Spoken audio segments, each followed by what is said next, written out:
But meanwhile, while our president is dying, potentially, okay, while our president is potentially dying, he's also killing America's remaining global status, his power around the globe. And as a consequence of that, he has been branded as the great nation builder for China. And of course, other leaders are taking up that power void that remains. Of course, we're going to talk about the summit that took place between India, Russia, and China. I'm going to go pee real quick. Holding hands, Russia's Vladimir Putin and India's Narendra Modi head straight for their host, Chinese President Xi Jinping. They form a huddle with their translators and exchange a few words, even a few laughs. For Xi, the optics are ideal as he seeks to assert himself as a world leader they can count on. In his opening speech at the Shanghai Cooperation Organization Summit, he told members that global governance had reached a new crossroads, taking not-so-subtle jabs at the United States. We should uphold fairness and justice. We must promote a correct historical perspective on World War II and oppose the Cold War mentality. We should block confrontation and bullying practices. When Donald Trump upended the global trading system, he provided fertile ground for President Xi to rally partners from around the world. This summit is one example, aiming to strengthen ties between more than 20 countries from across Asia and the Middle East through cooperation on issues ranging from AI, infrastructure, or the creation of an SCO development bank. Modi would have once been much more cautious about showing public displays of affection for Putin and Xi as he tried to cultivate India's relationship with the US. But with Delhi currently facing a 50% levy on its exports, analysts say Modi has been pushed into the arms of his Chinese counterpart, even despite years of tensions over a border dispute. The Shanghai Cooperation Organization can become the guiding light for multilateralism and an inclusive world order. Meanwhile, people always say do nothing win, but like this is doing something. It's not doing nothing. He is doing something. Okay? It's really interesting. It's so funny that this is happening for actually no reason. I mean, it's not necessarily, there is a reason for this.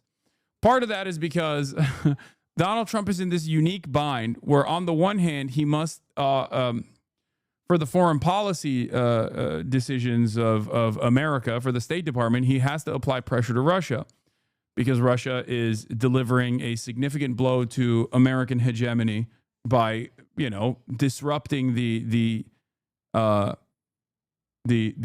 that America had as the world police, right? He's like, nope, I'm going to do some fuck shit. I'm going to invade Ukraine. I'm going to kill as many people as I want, and you can't do anything about it. And then after years and years of America being like, no, you can't do that. We're going to help Ukraine to the best of our ability. It's clear that it hasn't worked. But on top of the existing sanctions, there is obviously another sanctions package that Donald Trump could potentially entertain.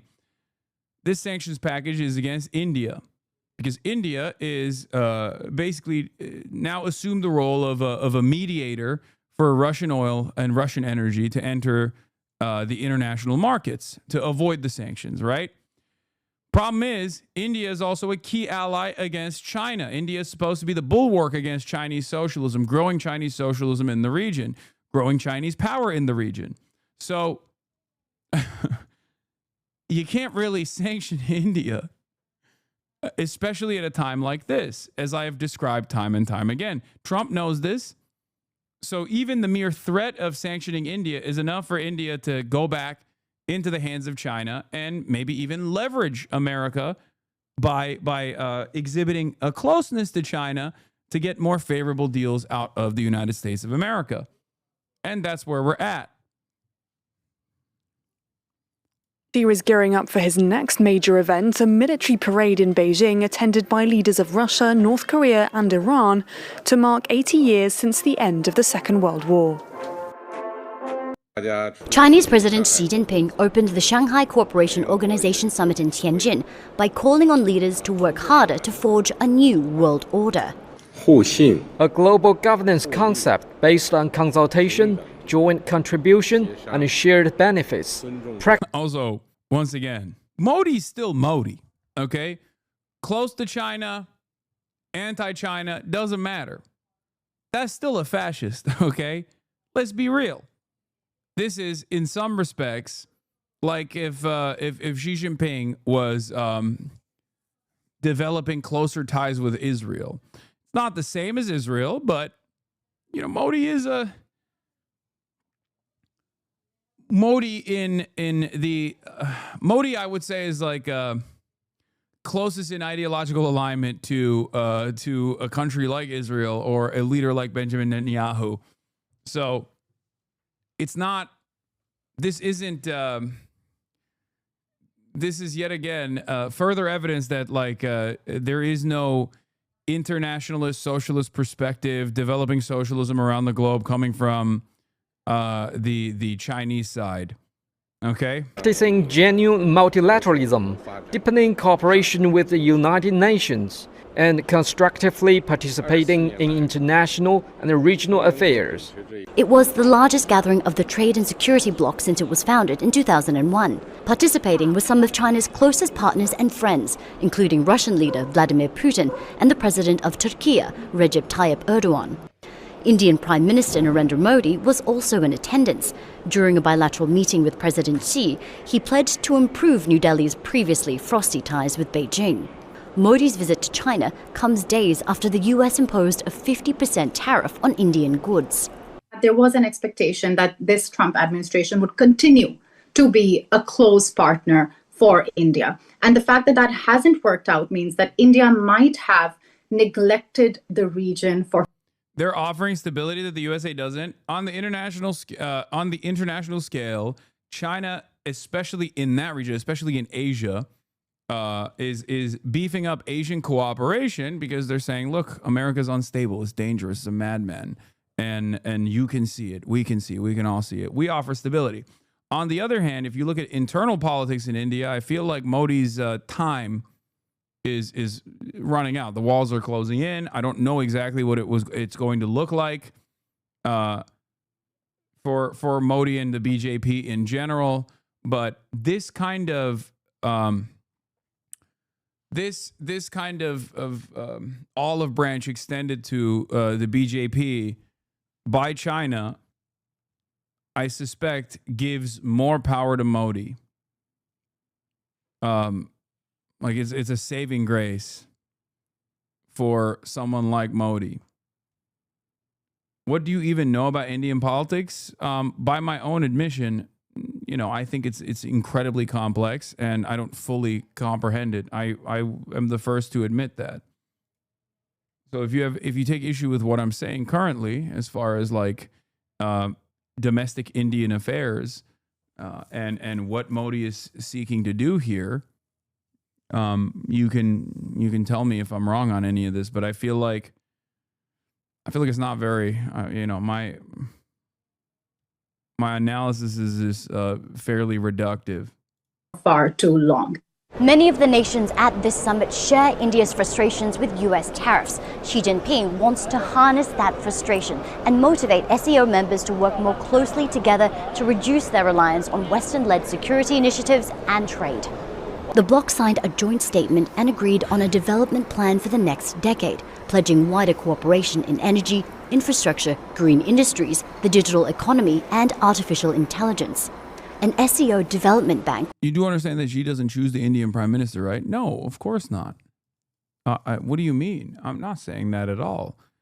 I'm not sure how much power Xi Jinping would have over Indian affairs in general, but the power that he does have is a very important regional power he is using to prop up Modi like this. And the reason why he's doing that is because this is, once again, America's major bulwark in the region against growing Chinese influence. So it's purely self-interested from the Chinese perspective. Will be established, with some pushing for an independent payment system to reduce dependence on the dollar and circumvent Western sanctions. 面对单边霸凌。 In the face of a resurgence of unilateral bullying, the summit issued a statement firmly supporting the multilateral trading system with the World Trade Organization at its core. It called for the elimination of unilateral practices that violate WTO rules, sending a clear message of rejecting hegemony and upholding fairness, and voicing a shared commitment to maintaining an open world economy. China has pledged to provide $218 million in aid and loans to member states and expand educational opportunities.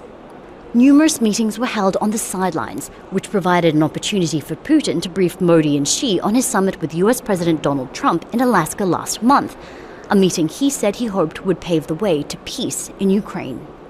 Katrina Yu, Al Jazeera, Tianjin, China.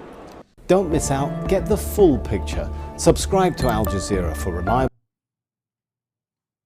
We're trade maxing. New comments from Chinese leader Xi Jinping, who took a veiled dig at the U.S. as he promoted his vision of a new global order. Xi told leaders at a major summit, quote, "The house rules of a few countries should not be imposed by others." He said more as well. We should advocate for an equal and orderly, multipolar world and a universally beneficial and inclusive economic globalization, and make the global governance system more just and equitable. What truly interesting is who was there rubbing shoulders with Xi. Russia's Vladimir Putin and India's Narendra Modi all shared a laugh with the Chinese leader on the sidelines, really almost literally. Dude, I don't understand one thing here. Like, if I'm a remotely competent European leader, I'm trying to bring Chinese investment into the European continent to the best of my ability. Okay? I'm trying to set up as many cooperation agreements with China as I possibly can. I'm like petitioning the EU to be like, dude, we got to fucking lean into this China shit. It doesn't make any fucking sense that you're looking at the situation and the lordship over there is demanding more in tithing from you. And all of these leaders around you in Europe are going, yes, sir. Yes, master. We will give you whatever you want to America. Like there is no way out of this. There's no way out of this without like leaning into the same exact leverage point that every other global South country has leaned into, which is developing separate agreements with China. Even if you're not going to fully cooperate with China, it doesn't make any sense that you would not at least try to get a better deal out of the United States of America by leaning in that direction in the same way that like even fucking India is doing. And I genuinely don't see it. I don't understand it. And if you talk to if you talk to like Europe politicians, if you talk to European politicians, if you talk to politicians that have existed under the security banner of America in any NATO nation, they literally are just like, nah, dude, you cannot trust the Chinese. Straight up, you cannot trust the Chinese ever. That is unironically their position. They're like, look, America is great. It's helpful. It's helped us. It helped us prosper post World War II. We were really scared about socialism growing. We did not want that to happen. That's why we found ourselves in the comfortable bosom of American security.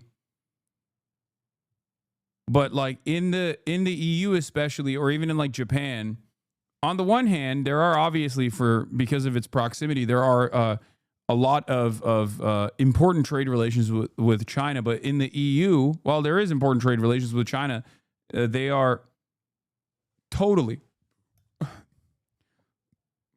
it's a non-starter. The notion that like you would ever do any sort of like leaning towards China is a non-starter, even if it's a point of leverage. Rubbing shoulders. For Modi, it was his first trip to China in 7 years. Let's get right to CNN's Ivan Watson, who is in Tianjin. Sweet Bear, bro, China is the enemy here, and I've never had a politician explain why. I mean, the question remains, the USSR was the enemy as well. It's just like, what's the reason? Because like everything you could point to the USSR with respect to USSR being the enemy, America has done tenfold. You know what I mean? Like you say, oh, encroachment. They're forcibly controlling they're forcibly controlling all these like Eastern Bloc countries, and that's bad. And it's like, okay, but then America's doing their own version of that, maybe with a more quote unquote peaceful approach, seemingly.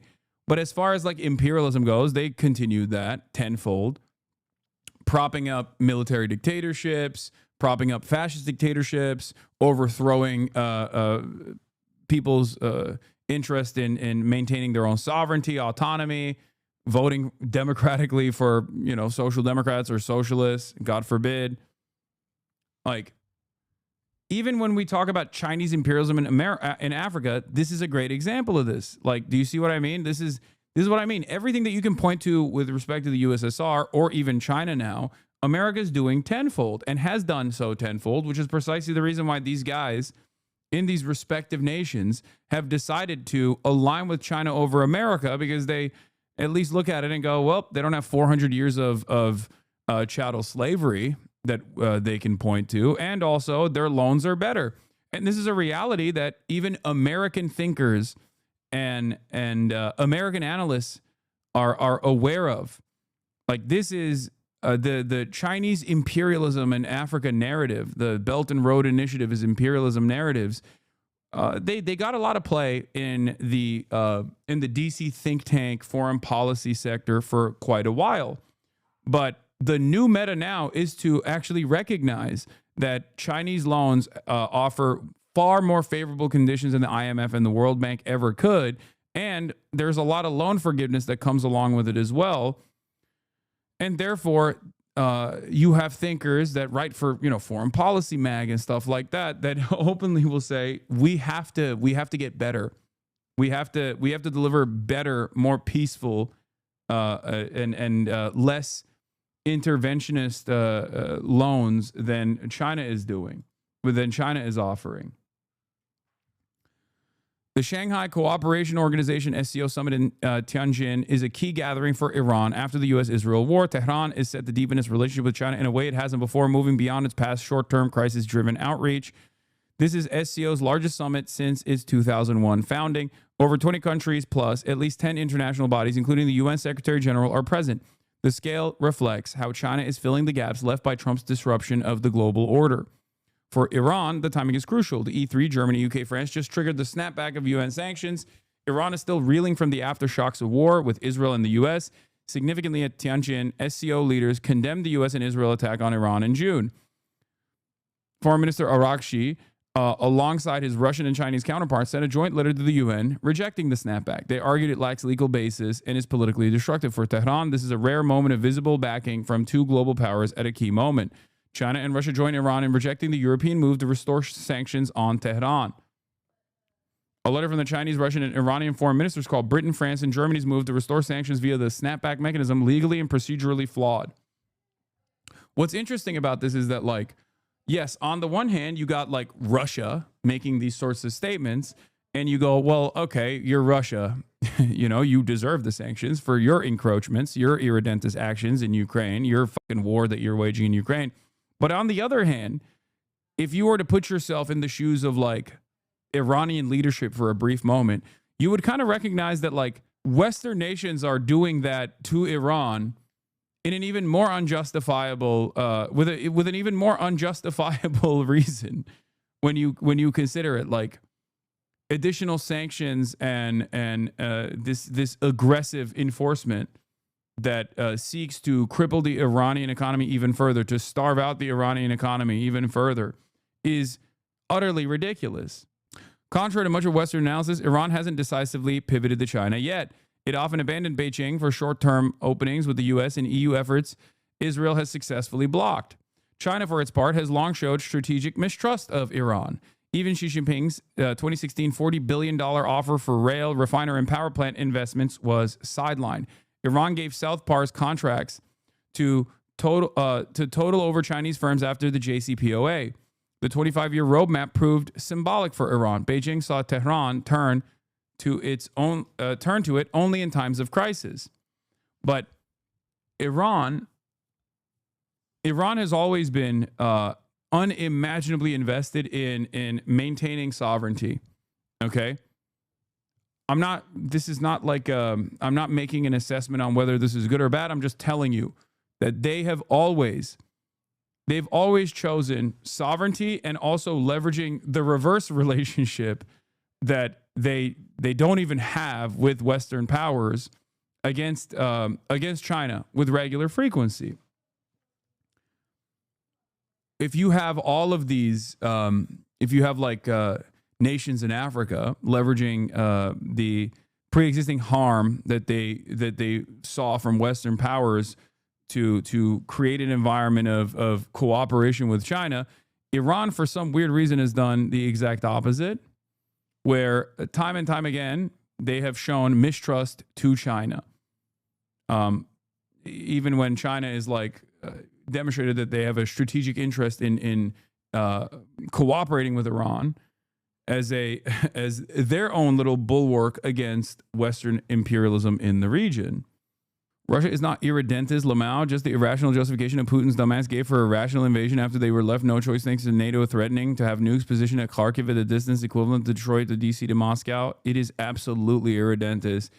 If we know that there was never going to be NATO encroachment in Ukraine, you think Vladimir Putin miscalculated that? No, of course he didn't. There was already pre-existing instability in LPR and DPR, and they had already annexed Crimea. It is absolutely an additional push for more land and more control over Ukraine.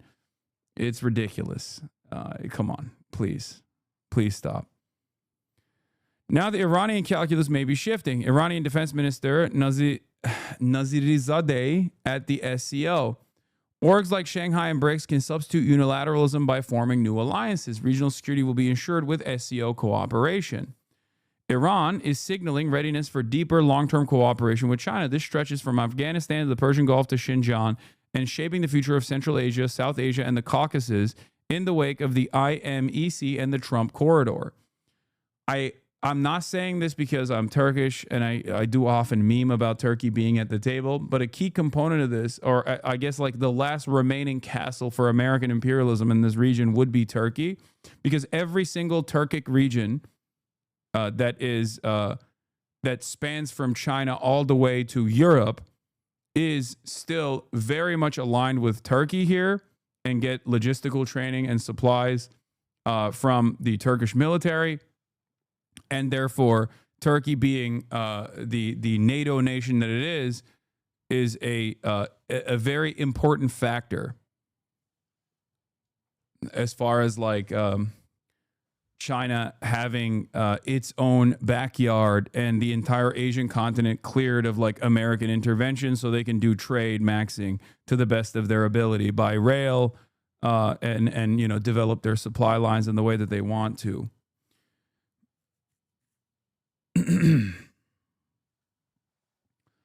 Beijing-Tehran shared interests go beyond security. Beijing-Tehran ties can deepen to include more durable energy deals, oil, gas, renewables, major Chinese investment in Chabahar as a counter to U.S. corridors, and tech transfer in cutting-edge fields like AI. At the SCO summit, Pezeshkian welcomed China's call for reforming global governance. He backed SCO financial cooperation to cut dollar dependence, new rapid crisis response mechanisms, SCO Strategic Studies Center, Chabahar linking China, Central Asia, and the Indian Ocean. Iran sees the SCO's 10-year strategy as a chance to anchor itself in a multipolar order. Beijing's support in infrastructure and defense will hinge on Tehran showing long-term commitment and on how the U.S. and Europe will engage with Iran. China's invitation for Iran to its World War II Victory Day military parade while excluding Israel, the U.S. and EU, Saudi Arabia, and the UAE is telling. The message, Iran is part of Beijing's envisioned multipolar order. How we even ended up here is absurd. I think many people will say Trump is the reason for this. I think that's incorrect. I think Trump is simply the accelerant. Okay? That's Despite a long-running... I think Trump is simply the accelerant. Trump is giving the much-needed push to all of these other periphery countries by behaving in this inconsistent and irrational manner. But overall, like, global designs such as this one do not exchange hands overnight. They don't. You can't turn the tide of history with one leadership over the next. It's not like this has been a long time coming. This is decades of sanctions and America basically turning China into the manufacturing hub of the entire planet.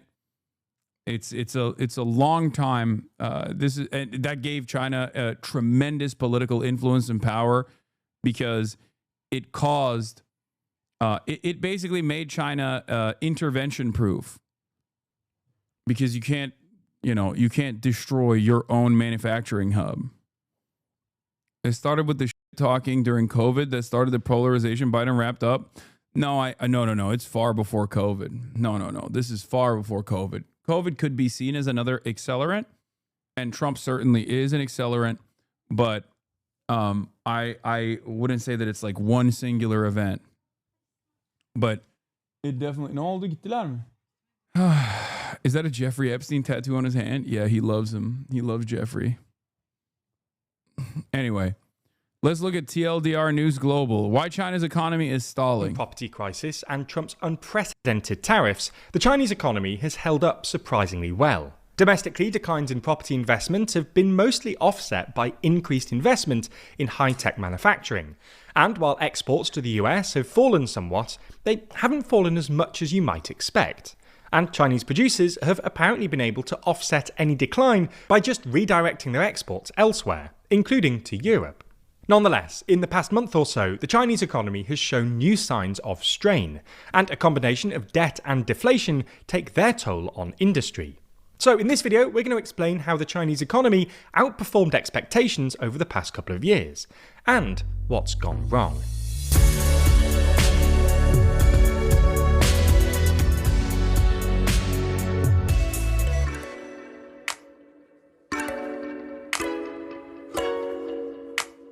Have you ever wondered how much money TLDR makes each year? Or who's funding our journalism? Well, we think transparency is super important. So we answer both questions in our recent video.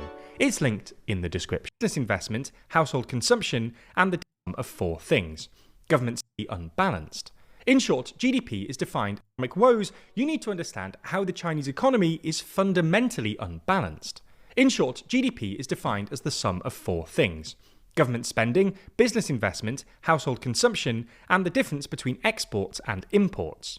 In China, consumption accounts for a lower than average share of GDP, while investment and net exports account for a higher than average share. A recent analysis by the University of Groningen found that, in 2019, household consumption accounted for It's really hard for me to value Western perspective on China's economy because they do have a different system and priorities. I know. And for the record,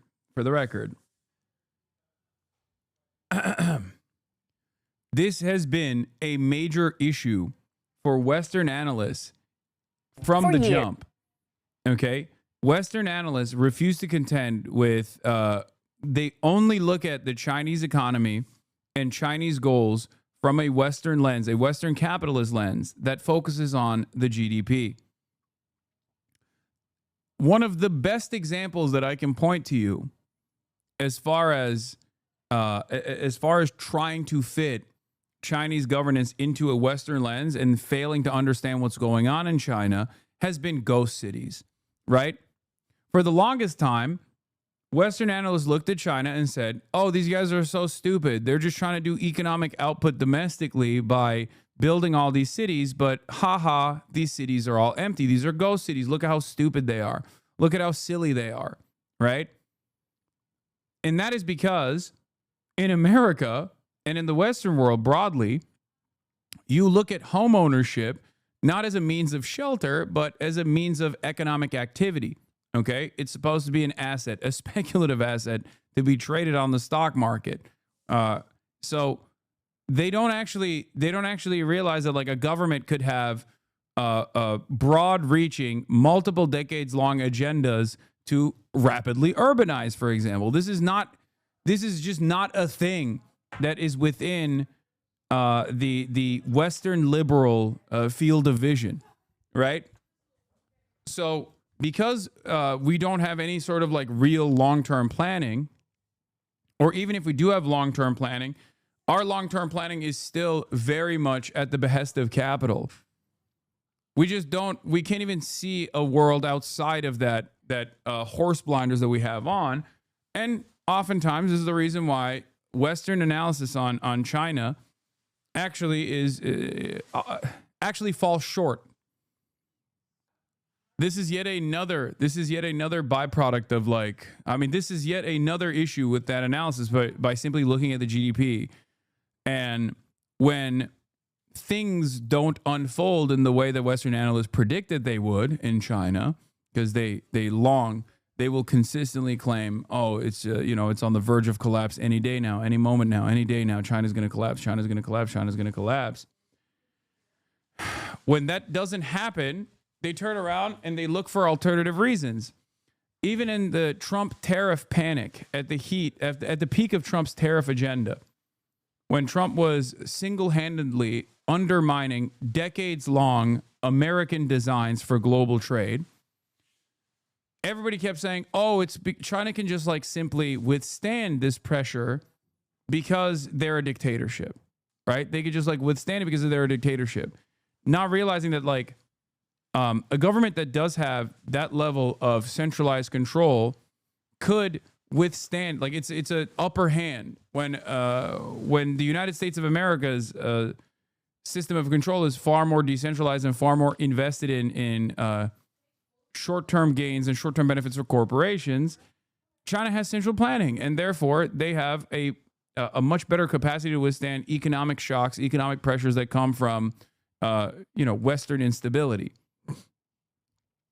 But instead of saying that, because that would undermine everything that you have learned in school and higher education about the glories of neoliberalism, you have to look for an alternative reason. And you say, oh, it's because they're a dictatorship. They could just brutally crack the whip on their population if there was any sort of instability whatsoever.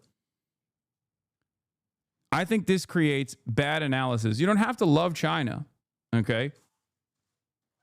My goal here is to approach what China is doing and engage in analysis of what China is doing with the terms that they set for themselves. There is no reason, especially in 2025, I don't think there's any reason to not look at 15-year plans that they put forth as silly pie in the sky ideas, when very clearly those plans are being pushed no matter what. The notion that the notion that you don't understand that the leadership within the Chinese party of the Communist Party of China is still very much invested in their own short-term benefits and lining up their own pockets, and they're not actually invested in the improving the welfare of all Chinese citizens, I think is faulty analysis overall, and it will cause you to make wrong predictions over and over again, as many Western analysts have. 39% of China's GDP, compared to a global average of about 60%. For context, in most large European countries, household consumption accounted for about 50% of GDP. In India, it accounted for about 65%, and in the US, it accounted for about 70%. This is largely because, through a variety of mechanisms, including an undervalued currency, China essentially underpays its workers, keeping them poor and keeping China's exports competitive. Conversely, investment accounts for a disproportionately large share of Chinese GDP. World Bank data, for instance, suggests that investment made up 41% of Chinese GDP in 2023, compared to a global average of 23%.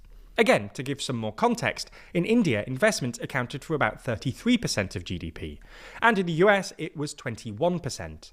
In and of itself, lots of investment isn't a bad thing, but too much investment can lead to a country producing essentially too much stuff. This is sort of what's happened in Chinese industry. China produces more stuff than its population can consume, which is why it runs persistent trade surpluses. But it also happened in China's property sector. Chinese property developers essentially built too many houses, hence those infamous videos of China's ghost cities, and then had to take out unsustainable amounts of debt to keep themselves afloat.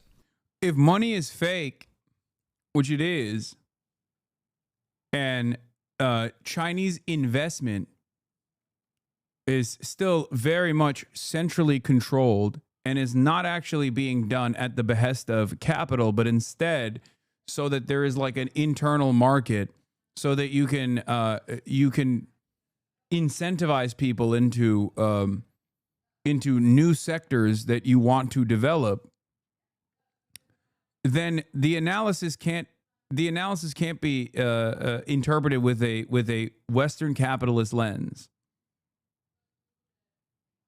This is yet another problem, because like when there's any sort of like economic disaster imminent due to like overdevelopment of housing, for example, because that was one area where they were heavy-handed, right? They can just rein it back in because of the centralized control that they have. Because of the centralized control that they have, when they rein it back in, it doesn't have the same instability of like market forces that you would see in a place like the United States of America. And they are doing that, for the record. They have scaled back tremendously on this front. Informative chart from Ben Norton. Open presents. Thank you for the 100 big bones. Goddamn.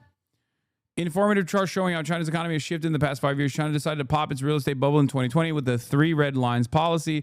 After that, investment in real estate fell markedly while rising fast in high-end manufacturing, especially of cars like electric vehicles and renewable energy technology such as solar panels and batteries, of which China is now the undisputed global leader. This illustrates how China's economic model has transitioned from building up lots of housing and basic infrastructure to a pronounced emphasis on developing the new quality productive forces in the science and tech sectors. One of the main reasons China can do this so effectively is because of its financial system is socialized. So state-owned banks were ordered to stop lending to real estate developers and instead give cheap loans to high-end manufacturers. So basically what they're doing, at least by my estimation, and I'm no expert here, but basically what they end up doing is like they use capitalism or like capitalist market forces like a sleeve. Instead of saying, this is what the state is doing and you're going to do it, shut the fuck up, they still have complete control over the lendership structure because all the banks are state-owned, okay? And they use that to create a positive incentive structure for people to lean into certain sectors. And people take their notes from this. But ultimately, while the winners win big, the losers don't actually end up losing so tremendously as they would in a Western country, because ultimately the state is still working at the behest of the citizens, or at least like at the behest of whatever long-term goals that they have. This, of course, is considered cheating by Western nations under the global trade design that they've put forward. This is not even a joke. They will say China are major cheaters because of their heavy subsidies, completely controlled by the state, and it makes it impossible for other countries in the Western world to compete with them. This is not a joke. If you ask any Western politician or a politician in the Western periphery, they will say, can't listen to a non-expert? Okay, well, calm down. Get an expert on. Can't listen to a non-expert.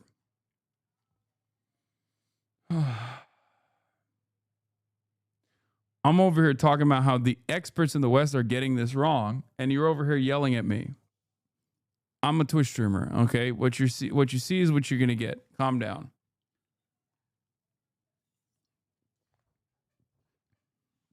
Now, the irony here, of course, is that the best possible way to compete with China from Western countries is to become more like China. But they won't do that because their entire system is designed to not be like the Chinese system, where the government controls the flows of capital rather than capital controlling whatever the government does. Okay? That's the major problem, because their entire society is designed around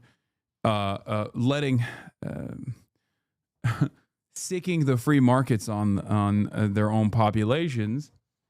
There's no way where they could turn into a command economy, a central Centrally planned was good. Centrally planned economy in an effort to even compete with Chinese manufacturing around the globe.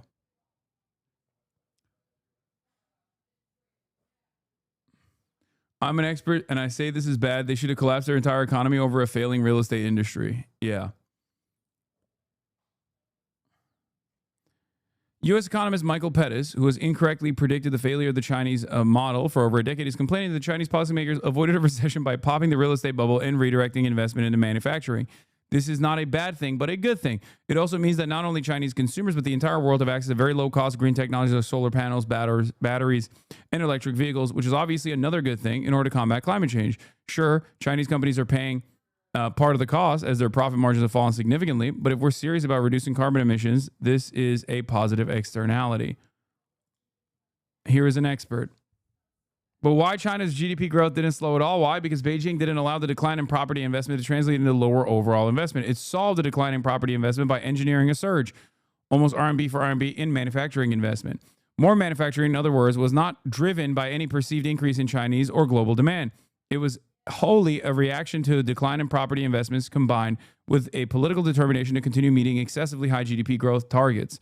The consequence was perhaps predictable. The creation of excess capacity in the property sector now shifted to the creation of excess capacity in the manufacturing sector, and especially in politically preferred sectors like solar panels, EVs, and batteries.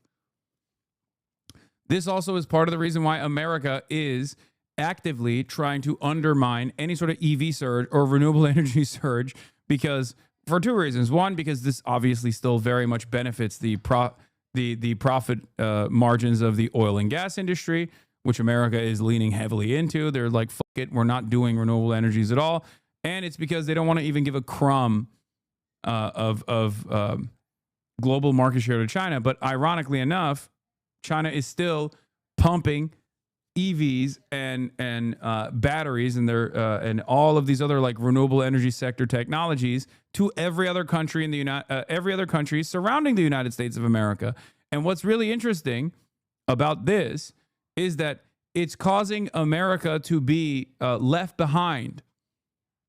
We are actively refusing to move into this new growth sector, which for many decades was a major area that required investment, as many renewable energy loyalists would tell you. We just chose to avoid that side. And now we're in a situation where we're being left behind.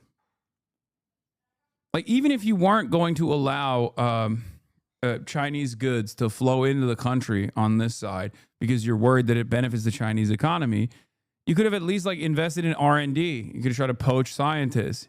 You could have tried to focus on building a robust renewable energy infrastructure, a manufacturing and manufacturing facilities all around the country for this new sector, this growth sector, as opposed to this finite good that is fossil fuels. This is an issue that far predates Donald Trump, mind you. That's why I say Donald Trump is an accelerant and not necessarily the major factor here of China's global dominance on these important renewable energy sectors. And it's a larger issue. It's a far more consequential, far larger issue than one president. Okay, no matter how impactful or divisive he may seem, this is an issue of capitalism. As you might remember, to remedy this, in late 2020, the CCP introduced the so-called 3 red lines, which essentially limited how much debt developers could take on. This was terrible news for heavily indebted developers like Evergrande, and triggered a dramatic slowdown in China's property market. Now, usually you'd expect this sort of slowdown to lead to a decrease in overall GDP. After all, a property crisis would usually mean a reduction in investment, as developers pare back construction, and potentially a decrease in consumption, as homeowners cautiously pare back their spending in reaction to declines in property prices. However, this didn't really happen. Instead, as this very helpful graph by Brad Setzer at the Council on Foreign Relations neatly illustrates, investment was essentially redirected from property into manufacturing and infrastructure. This was largely a consequence of the CCP's practice of setting GDP targets for provincial governments. For context, unlike the rest of the world, where GDP growth is measured as an output of statistical authorities at the end of the year, in China, the central government sets GDP targets for provincial governments at the beginning of the year. In other words, GDP isn't just an output, but also an input. Under pressure to hit their GDP targets, local governments essentially just redirected their investment spending from property into other industries, especially politically favourable ones identified as new productive forces by the CCP. Yeah, but this right here is basically, this is what I tried to describe as like using capitalism as a sleeve, right? Using the incentive structure, using the positive incentivization structure that exists within like controlling flows of capital in a centralized economy. China is able to redirect its entire economy to go towards new growth sectors that they think are important to invest into. Under different circumstances, like in the way that we imagine like the gray Soviet era USSR level of control, this would be done at the barrel of a gun. You know what I mean? This would be like, this is what we're doing. Going forward, you're building Ladas, okay? It's Lada time. And then people are like, no, but I don't want to build a Lada. I want to, you know, keep building homes or something. You know what I mean? And you're like, no, you're building a Lada. Shut the fuck up. And instead of doing that, they're just basically controlling the money. They're using the positive incentive that exists. People will say they're choosing winners and losers in this regard, but if everyone is on board, and if everyone understands that this is how this is just how they move their economy, then you know you just have to look at the overall well-being of the citizens instead as a better metric for success. Are their material conditions improving? And the answer is yes. For a while, this strategy seemed to be working. While there was indeed a mismatch between consumption and production, Chinese producers were able to bridge the gap with exports. In other words, selling their surplus to foreign consumers. This helped boost GDP growth and allowed China to establish market dominance in high-tech industries like EVs. Even when Trump's tariffs kicked in, which obviously made it harder for Chinese producers to sell to the US, exports held up impressively well, with Chinese exporters redirecting their surplus to Europe and other markets in Southeast Asia and Latin America. You can see this if you break down China's most recent export data by region. While exports to the US have indeed fallen compared to 2024, exports to the rest of the world have held steady or increased. However, this strategy always felt somewhat unsustainable. Other countries were neither economically able nor politically willing to absorb China's surplus forever. And even though exports were holding up relatively well, China was still clearly producing too much, as evidenced by the brutal price wars we saw in industries like solar panels and EVs recently. Price wars aren't necessarily bad, but in China they contributed to the pre-existing deflation crisis, and encouraged affected companies, and the local government supporting them, to take out unsustainable amounts of debt in an attempt to survive the price wars. This is a big reason why China's total debt now stands at over 300% of GDP, up from about 200% only a decade ago. Anyway, it now looks like this strategy is indeed running out of road. Prices can't go much lower, and affected companies can't take out much more debt, which is why, according to the latest data release from China's National Bureau of Statistics, in July, growth in both manufacturing and infrastructure investment declined dramatically. More generally, both industrial production and corporate investment fell markedly, with fixed asset investment falling from about 4% growth year-on-year earlier this year to 1.6% in July, and industrial production falling from 6.8% in June to 5.7% in July. This is in part because domestic demand has weakened further, with year-on-year growth in retail sales falling to a 6-month low of 3.7%, presumably at least in part because consumers are responding to deflation by paring back their spending.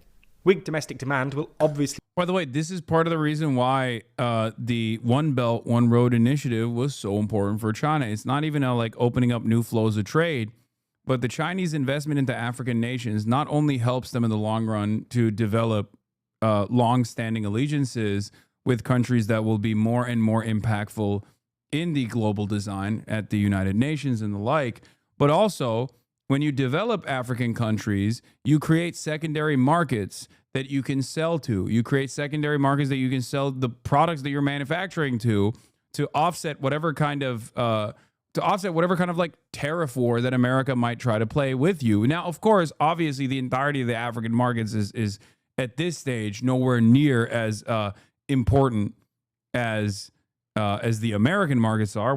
If China is the manufacturing engine of the entire planet, America is the consumption engine of the entire planet. It's the richest nation.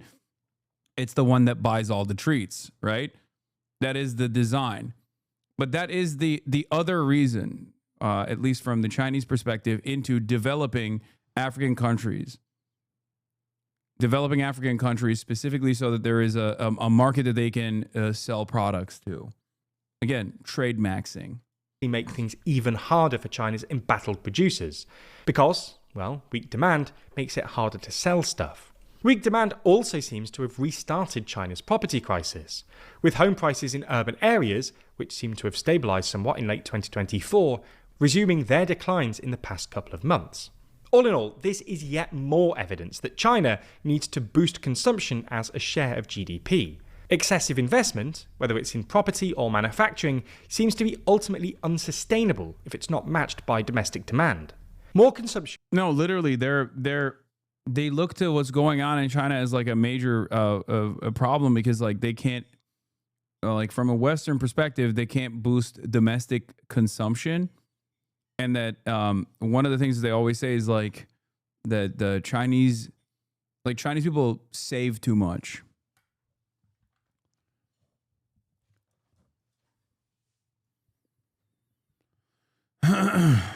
Would both rebalance the economy and perhaps even ease trade-related tensions with the rest of the world.